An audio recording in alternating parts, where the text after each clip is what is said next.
Hot. Sturgeon bites the bullet as ex-SNP turn his back on new leader over Cambo Oilfield project. The SNP's former head of communications Fergus Much has hit out at Nicola Sturgeon's disappointing position on the Cambo Oilfield project. In November, as COP26 ended in Glasgow, Scotland's First Minister Nicola Sturgeon voiced her strongest opinion so far on the proposed development, saying, "I don't think that Cambo should get the green light." She had previously urged the UK government to reassess the plans, amid growing concern over the impact of fossil fuels on climate change. But Mr. Much explained why the SNP position is disappointing.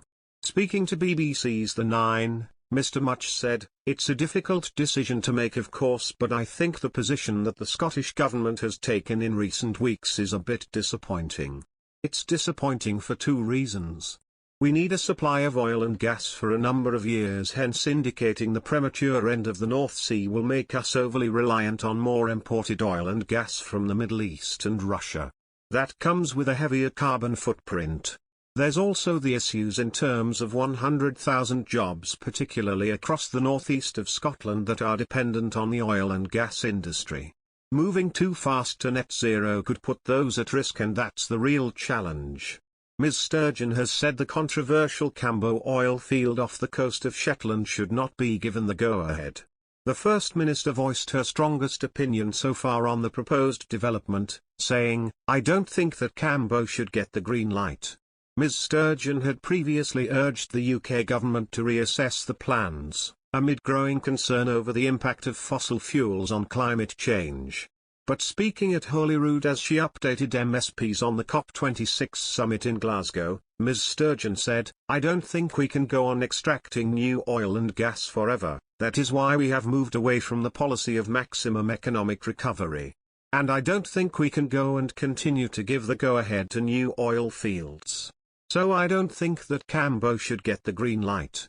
However, she stressed it was the UK government that has final approval on the development, saying by calling for its reassessment she had set out a process by which a different decision could be arrived at.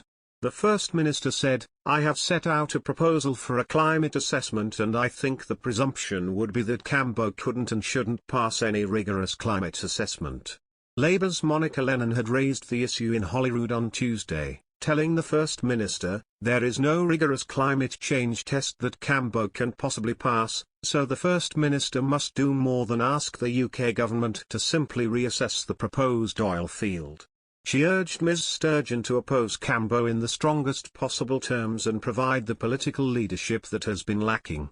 Ms. Sturgeon's comments were welcomed by environmental campaigners, with Mary Church, of Friends of the Earth Scotland, saying, "We welcome the First Minister's acknowledgement that there is no credible climate test that the Cambo oil field could ever pass." In another news, oil giant Shell dramatically decided to pull out of the Cambo Oilfield project, saying that the economic case for involvement was no longer strong enough. Furious Scottish Conservatives hit out at the changes, criticising a Scottish Government minister for cheering job losses. Ms. Sturgeon, Scotland's First Minister, has also been accused of contributing to Shell's decision after she announced she would no longer support Cambo or other new oil fields. The North Sea development 75 miles off the coast of Scotland, worth £1.9 billion, has been thrown into doubt after the controversy. Shell previously had a 30% stake in Cambo but claimed that the economic case for involvement was no longer strong enough. The oil giant also warned of the potential for delays to the project. Supporters of the project have argued that it would create 1,000 jobs, with thousands more in the supply chain. It has also been claimed that Cambo will provide enough gas to power 1.5 million homes for a year and produce up to 170 billion barrels of oil over 25 years, enough to power the UK for 4 months. However, it has been criticised by environmental campaigners who say it will contribute to the climate crisis. Zero Carbon Buildings Minister Patrick Harvey, the Green MSP for Glasgow, described Shell's decision as welcome news and necessary.